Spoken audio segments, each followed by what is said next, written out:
singlet. And that's why it's a long-lived state, and its coherence time can approach a second, even at room temperatures. By the way, the interconversion to the triplet state happens not because of the magnetic field, but because of the differential interaction of these spins with the nuclei, the differential hyperfine interaction. That's, if there were no hyperfine interaction, the singlet would never change into the triplet, and you would not see a visual pattern or a visual filter function, and the bird will not be able to tell whether it is going south or it's going north, or it's going east west.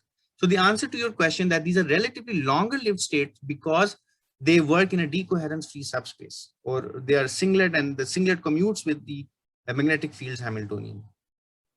Okay, thank you. Thank you. Okay, we should move on. Because there will be more extended question and answer, but I think Junhua is already 5. Yeah, so Junhua, I'll give you 5 minutes because we've kind of eaten a little bit into your talk. Junhua, are you ready to go? Where is he's somewhere? There you are. Okay, good. Great. Okay, you know what? Take it. I'll introduce you later, but since we're short of time, just go with it. Right. Thank you for the opportunity to speak here. So, I'm Junhua Yuan. We are very glad to have you, and thank you so much for joining and contributing. Right. So I'm from Department of Physics in the University of Science and Technology of China. So I'll talk about chemotaxis in a bacterial swarm. So bacteria such as E. coli can perform chemotaxis using this chemotaxis signaling transduction system, right? And this is a schematic of this chemotaxis system. So basically, it's a network of protein-protein interaction. So chemoreceptors clustered on the cell pole, and which can bind to the chemicals in the environment and modulate the activity of its associated kinase TA, and the TA can phosphorylate its response regulator QI. Then phosphorylated, we call QIP, and binds to the base of the flagella motor to modulate the direction of the motor rotation. And the direction of the motor rotation determines the bacteria swimming mode, right? The bacteria swim in this alternation of run and tumble. So when all the motors on a cell turn counterclockwise, the filament form a helical bundle, and the cell swim in a sort of straight line. So which is we call it run, and when the motor turns clockwise, the filament bundle flies apart, and the cell tumbles to change direction. So the cell explore the environment in this run and tumble behavior. This is a typical behavior in a free environment where cell interaction is negligible. So when there's a gradient of chemicals present, then the chemotaxis network can modulate the run and tumble frequency so that the cell perform this bias random walk to swim up the gradient, right? So that's the typical behavior in a free environment. But on a swarm plate, the cell expand in a sort of two-dimensional layer. And if you zoom in at the swarm front, you can see this very crowded system, right? And actually, when cells grow on a swarm plate, they are actually morphologically different from cells growing normally in a liquid culture. They actually usually has an elongated cell body. So in this kind of crowded two-dimensional environment, we want to know what you can see that the typical run pump behavior is not there, right? So people would we are interested in whether in this kind of system, whether the cell can still perform chemotaxis. So the question we want to ask is, in this on swarm plate, in this crowded environment, whether the swarming bacteria can still perform chemotaxis. So if yes, so we want to ask what's the performance and what's the mechanism of chemotaxis in a swarm. So we start by checking that to make sure that the chemotaxis system is intact for swarm cells, for cells grow on a swarm plate. So to do that, we rinse some cells from the swarm edge and then place it in a free environment, and then track, do the three-dimensional tracking for individual cells. So for example, this is we do it in a dark field setup. So basically the size of the ring, so each ring corresponds to a cell, right? And the size of the ring is proportional to the distance, the z directional distance from the focal point, and the center of the ring determines the x-y position. So we can do a 3D tracking of this rinsed bacteria, and we can show the trajectories for the cells, and so we can see that for swarm cells, when we rinse it and place it in a free environment, they can still do this run and tumble, right? So here the red dots denotes the tumble events. So, and then we can calculate the typical tumble frequency for swarm cells, and then we can compare with normally grown cells in a liquid environment, liquid culture. The tumble frequency is more or less similar, although it's a little bit smaller. And furthermore, we can also see this chemotaxis performance for swarm cells when they placed in a free environment in a microfluidic device. So we use this three-channel system to establish a linear gradient for the attractant. So basically, the top channel flows in this chemical gradient attractant. The bottom channel flows the water, the motility medium, and the center channel which flows in the E. coli. And there's after a while the linear gradient of attractant established in the center channel. Then we can track. You can see track the swarm cells in this free environment. So this is an image initially. So the cells are actually distributed uniformly. So this is the distribution of the cell. So initially they are distributed uniformly. So here the channel is rotated like 90 degrees, right? So the left channel flows the attractant. The right channel flows the water. And this the center channel is a cell. So initially it's uniformly distributed. After about 10 minutes, you can see that the cells move toward left, toward the gradient, the attractant.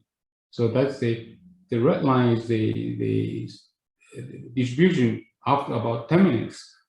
And we can also quantify that by calculating sort of the center of mass for the cells, for all the cell population as a function of time. You can see that we also compare swarm cells rinsed from this swarm plate, and also for cells grow in a liquid culture, we call it swimming cells.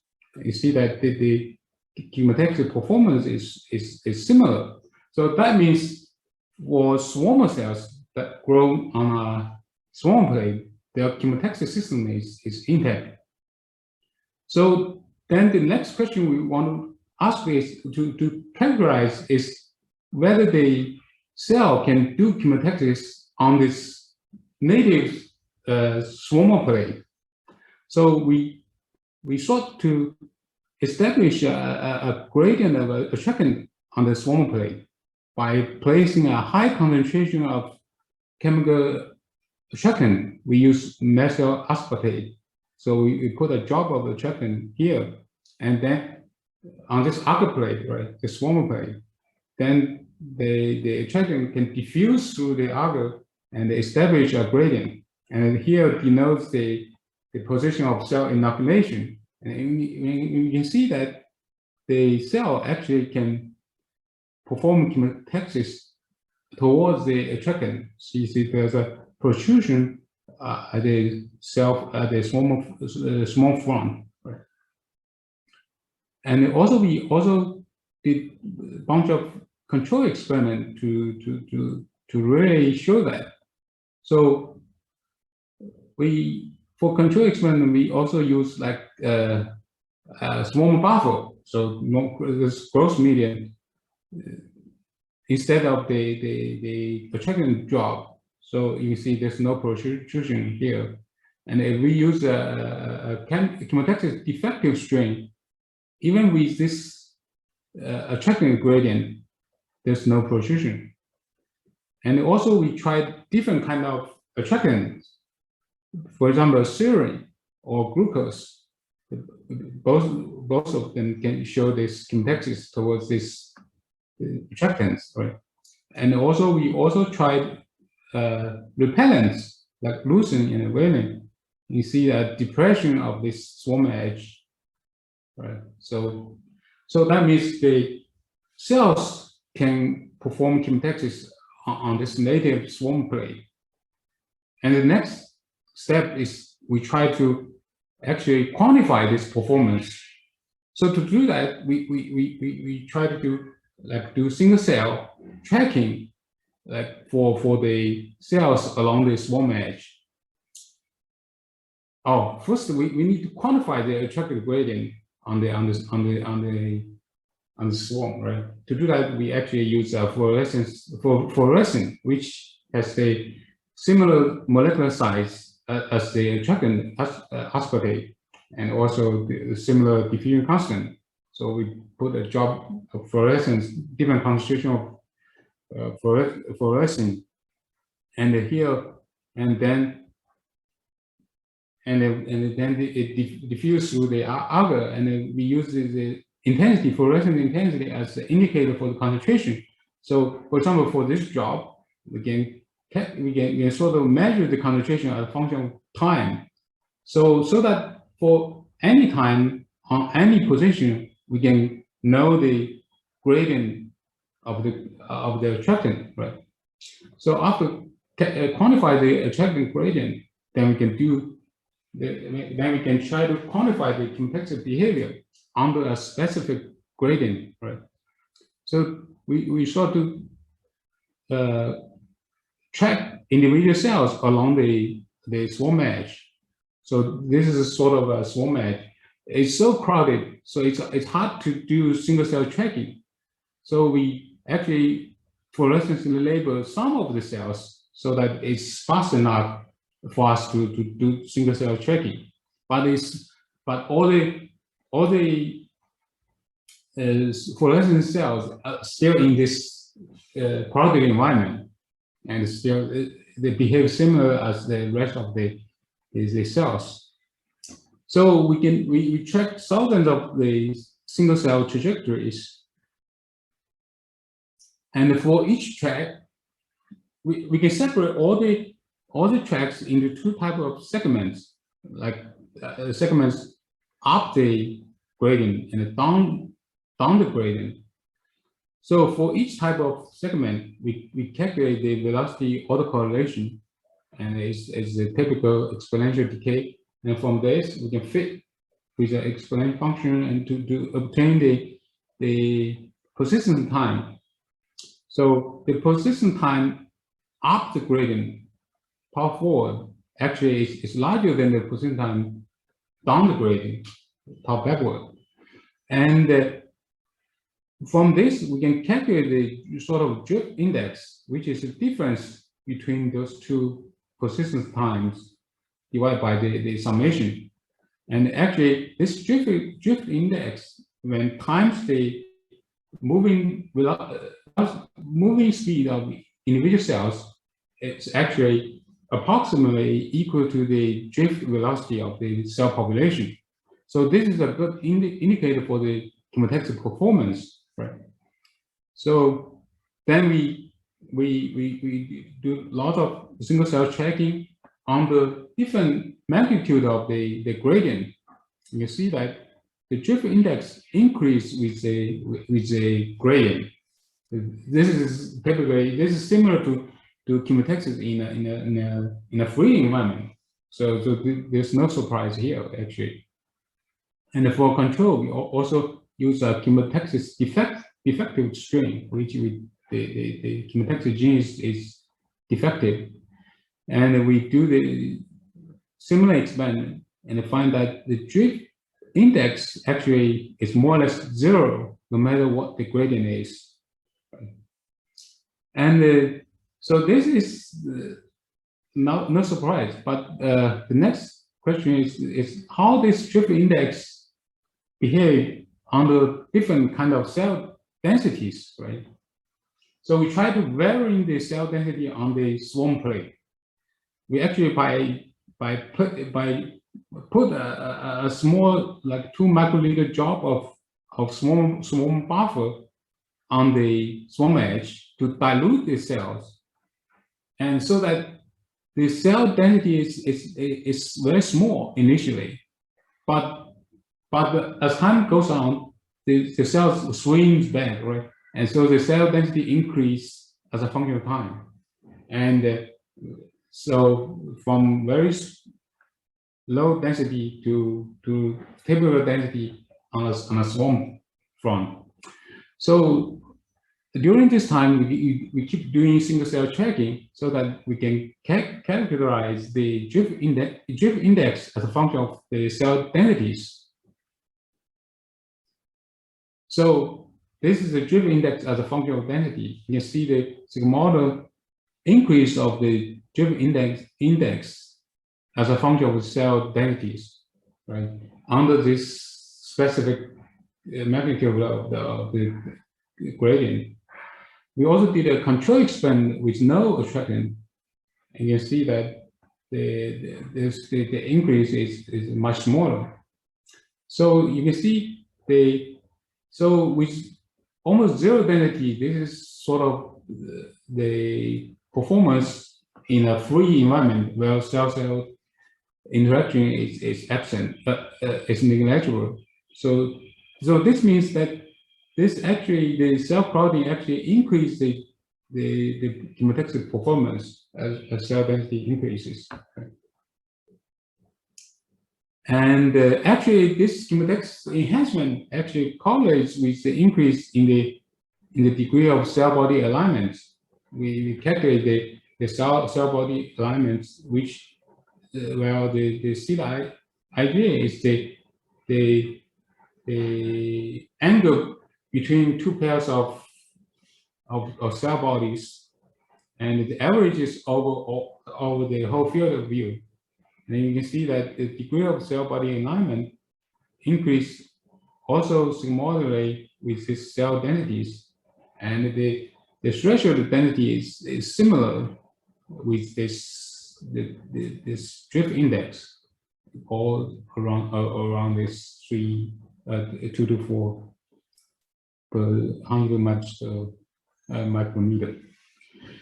So that means as cell density increases, the degree of alignment also increases, and the cell moves collectively, and this enhances this chemotaxis behavior. To understand this, actually, we sort of analytic understanding and also simulations. So we know that people already know that the swarming cells form like dynamic clusters that move collectively, right? And the cells in a cohesive group actually moves with higher directional persistence. People already showed that. leading to like larger effective runtime. So we sort of analytic understanding of this chemotaxis enhancement. So for individual cells with no cell-cell interaction, the chemotaxis drift velocity can write approximately as this. Well, tau plus is the runtime up gradient, tau minus is the runtime down gradient, and tau t is the turbo time. So basically, it's a difference between the runtime up and down the gradient, and divided by the sums. And if we consider a cluster that forms by, for simplicity, we form by two cells, right? And assuming that the cluster effectively tumbles only when both cells tumble, then the runtime for the cluster increases by a factor of tau t plus tau r divided by tau t. Tau r is a runtime, so it's either tau plus or tau minus. So then for this two cell clusters, the drift velocity, you can write down this as this, right? Basically, you just plug this into this tau plus or tau minus. And if you arrange this formula, you can see that actually the drift velocity for the cluster increases compared to that of the individual cells. So to get a feeling, for a tracking gradient of 10 micromolar per millimeter, the tau plus and tau minus differ by about 5%. So this is typical value for tau plus, tau minus, and tau t. And if you plug in these values, you can see that the drift velocity for individual cells is about 2.2% of the moving velocity of the individual cell. And for a two-cell cluster, the drift velocity is about 4.7%. So this increase, so the drift velocity increase for the clusters. So this is a simplified analytic understanding of this index enhancement. So to further understand this, we also perform stochastic simulations for this chemotaxis in a swarm. So we construct a model of this bacterial chemotaxis, right? So from this signaling to motor switching and to run tumble behavior and to update of the cell position and back to the feedback to the signaling. So basically, I won't go to the detail of this model, and then we add this cell-cell interaction, right? We use this simple Wiesek model for cell-cell interaction. Basically, the Wiesek model tells each cell moves with a constant speed, and the direction of the velocity updated by this formula, which is the average of its neighbors in this radius of r. Well, r is sort of about the cell length, and plus a noise term, which is a random number from a uniform distribution. So by including, basically the Wiesek model allows you to leading to this alignment. So with this Wiesek interaction with the chemotaxis model, we can sort of reproduce this sigma model increase of the drift velocity as a function of the cell density.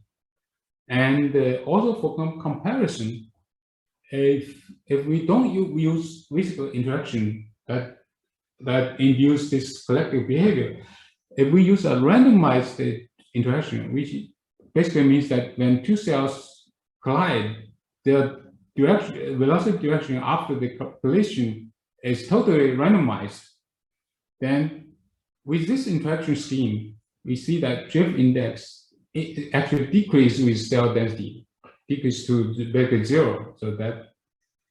So that means this interaction scheme is important.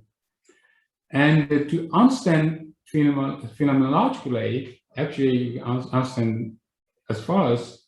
So as the cell density increase, so basically we use a fixed the area. So the number of cells correspond to the cell density. So as the cell density increases, the system undergoes a symmetry breaking, right? With nearly zero average velocity at low cell densities to a finite average velocity for the group cells at higher densities, right? And this is through like symmetry breaking of this rotational symmetry, right, for the system. And when when there's no attraction present, then this symmetry breaking is totally randomized. So if we calculate the average group velocity, the direction of the group velocity as a function of time, at different time points, we see that the direction is totally randomized, and the histogram is uniformly distributed. But if there's a attraction gradient present, then you see that the symmetry breaking is directed more or less along the gradient. So the angle 0 corresponds to the direction of the gradient. So you can see that it's centered, the angle for the group velocity is centered along this gradient. So this direct symmetry breaking enhances chemotaxis performance because the group velocity is usually much larger than the chemotaxis drift velocity for individual cells. So basically, to sum up, so we show that the cell crowding enhances chemotaxis in a swarm. This collective behavior actually enhances chemotaxis in a swarm. Microscopically, this is due to increased directional positions for cell cluster, for cells moving collectively in a cluster. Phenomenologically, this is due to direct symmetry breaking in a bacterial swarm. And this is most of the work is done by my students and postdocs. And we are funding from Nature Science Foundation of China. And thank you for listening.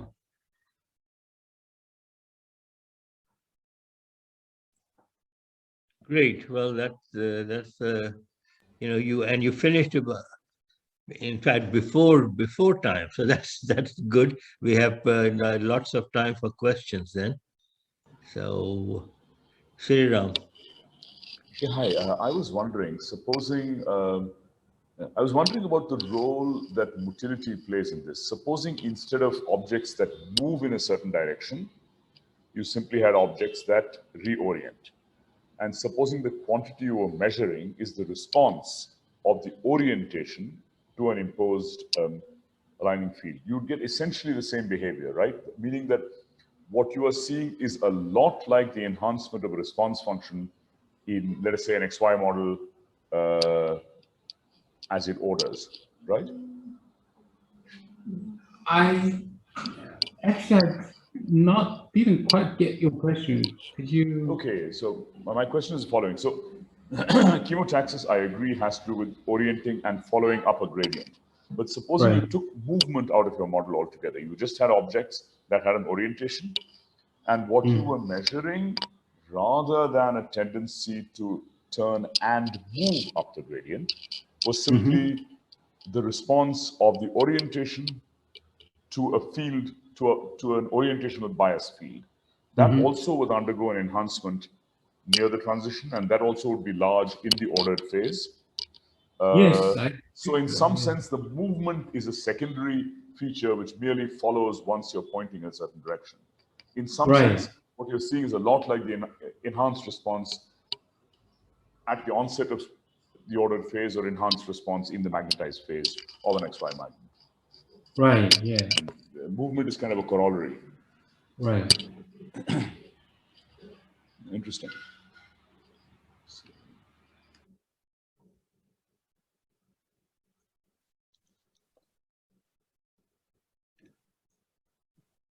Okay, so anybody else? Any other questions?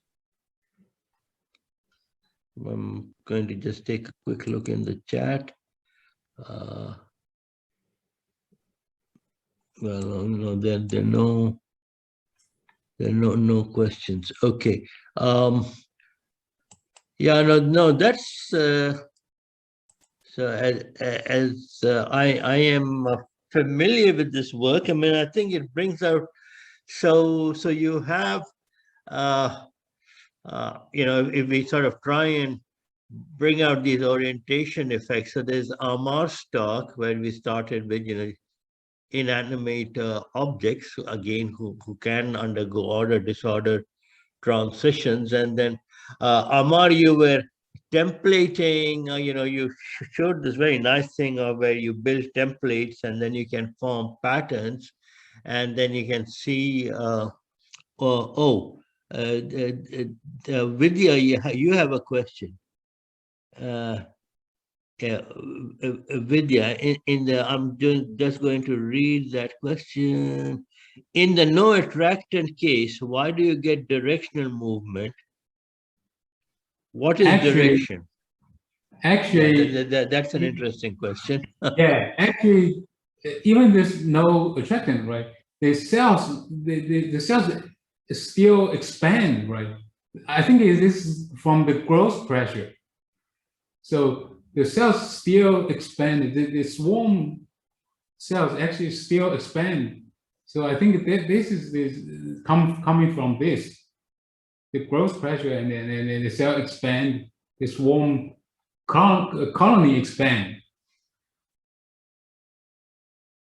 So this induced sort of a drift bias toward outward, right? So I think that's the residual bias from that. Okay, so Vidya is saying that was my other question. What if you inhibit growth? Oh, that's a good question. We didn't try that. So yeah, it's very tricky, basically. So we maybe we can instantly inhibit growth. Yeah, that's a good experiment to try that. Yeah. Yeah, so it's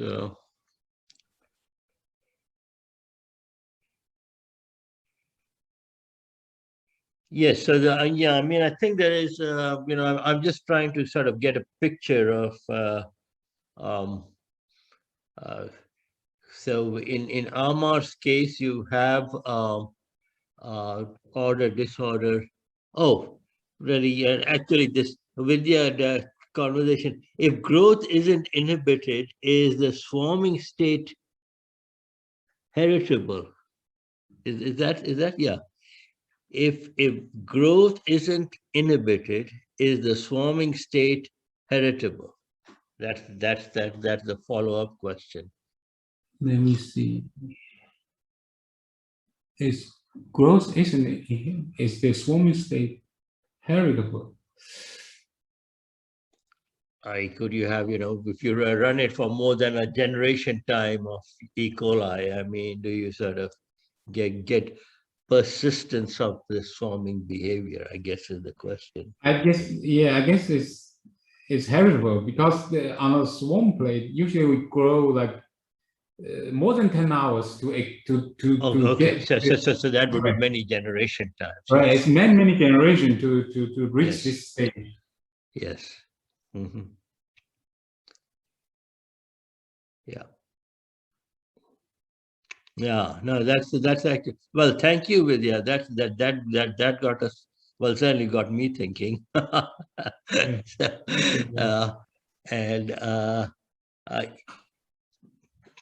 Yeah. So I mean, so you are I mean, we're going from Amar's liquid crystal systems to increasing complexity, I guess, and then Sabi talked about the magnetic guidance that avian birds used.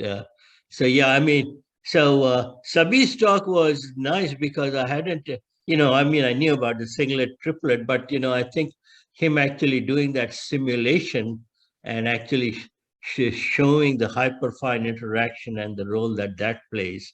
Well, at least that was new to me. I mean, Sriram would know more about, I mean, Sriram's thought more about avian navigation, but uh, Sriram,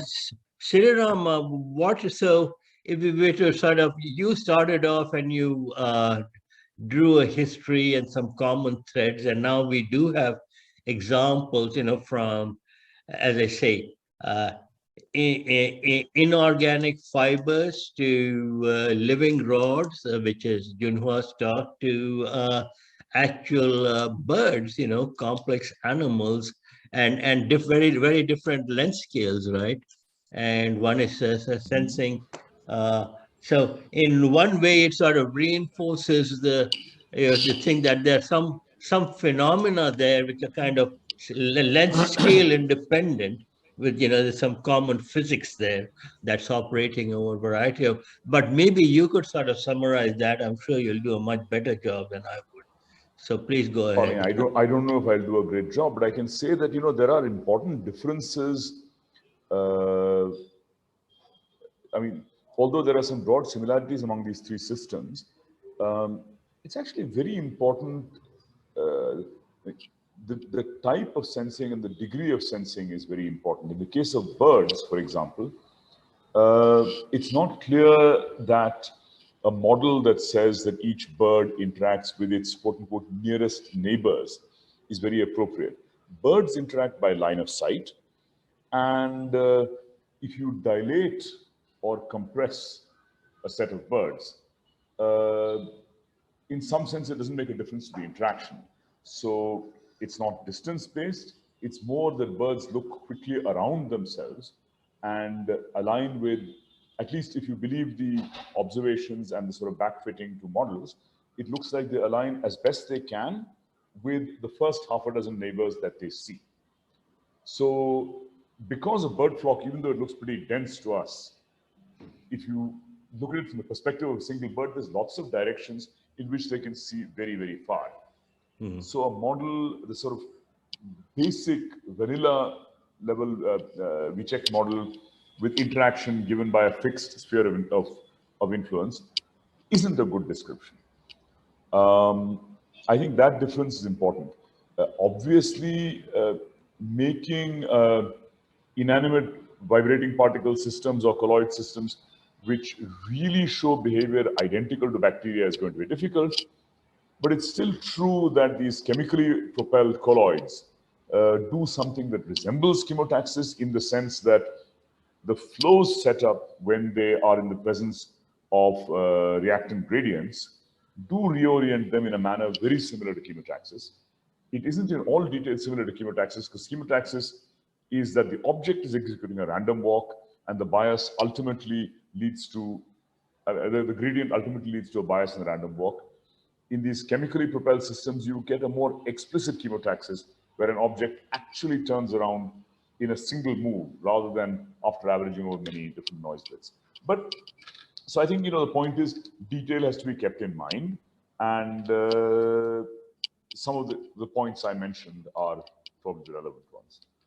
Yeah, and I think, also that there's always, guidance from chemistry and biology is always helpful. I mean, I think that, yes, I mean, we want to understand the physics of it, but for example, in Junhua's case, the use of mutants clearly is important, right? I mean, you have, that way you can deconvolute chemotaxis from motility and so on. And I will talk, but I'll give you an overview tomorrow. Well, I'll discuss cases of quantum biology. I'll particularly focus on the cryptochromes and so on, where, there's now good evidence for quantum effects. And also, I don't know if Sabi is still around, but Sabi, if you're around, I wanted to say that there's been a lot of progress in quantum biology, particularly over the past 2 decades for the other systems. So I'm not talking now about bird navigation, but for the other systems. And the reason for that is, as you point out, to really study quantum biology, you need to take either a very cold system or a very small system. And what's happened over the past 2 decades has been this revolution in single molecule techniques, starting from, very elegant single molecule spectroscopies and so on, which can basically see signatures of electron tunneling and so on. And then, our ability to even follow single motors. I mean, it's a single motor movements or translocations that only, happened from mid-85 or so. So, I mean, I think all of those tools are, enriching, essentially, you could say they're enriching biology or enriching physics, but basically the enriching knowledge. I mean, that's a basic upshot of it, without sort of trying to box it into one or another thing. So, great. I mean, I enjoyed this. Are there any other questions? Because from Vidya, question is the cytochrome you mentioned the same one that phase shifts the circadian rhythm? If so, does the efficiency of magnetotaxis depend on the time of day? So this is again a very good question, and an interesting question from Vidya. Vidya, why don't I look it up? Because I was going to sort of deal with that issue a little bit in my talk tomorrow. And so let me, unless Sabi knows the answer to that right away, I mean, I'll try and get back to you on that tomorrow. What one of the attendee, Dr. Farah, have a question as well. Okay. Yeah. Awesome.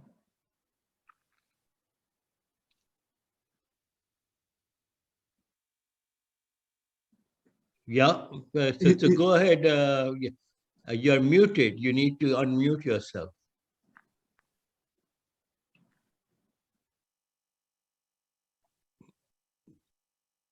Dr. Farah, you need to unmute yourself. Or was it by mistake? I don't know. Oh, okay. Maybe she raised her hand by mistake. Okay. Okay, anybody else? Atta, do you see anybody else? No, I don't. Okay, then maybe we should call it a day. It's actually, past 4 in the morning, my time. So I'm ready to call it a day. Okay, well, thank you everybody for participating, and we look forward to an equally exciting day tomorrow then. Okay. Thank you for organizing this.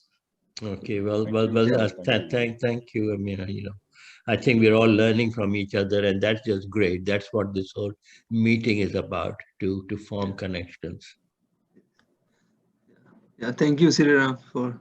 Thanks all of you. Thanks, Atta. Thanks, Shahid. Thanks all of you. All right. Okay. Till tomorrow then. Okay. Khuda Hafiz. Khuda Hafiz.